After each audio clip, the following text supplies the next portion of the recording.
Pokazat ćemo vam kako gledati sve ove filmove i serije besplatno na vašem Androidu.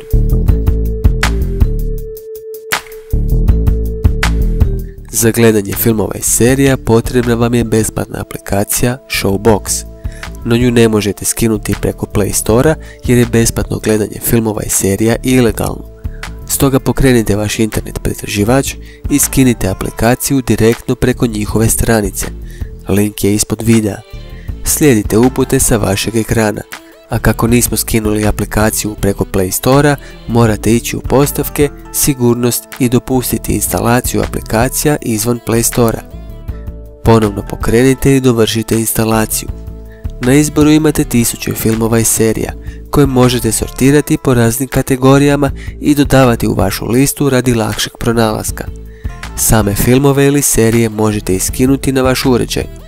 Proces pratite u vašoj listi po downloads. A prije gledanja možete izabrati i kvalitetu videa ovisno o brzini vašeg interneta. Podijelite ovaj video sa vašim prijateljima i pretplatite se na naš kanal.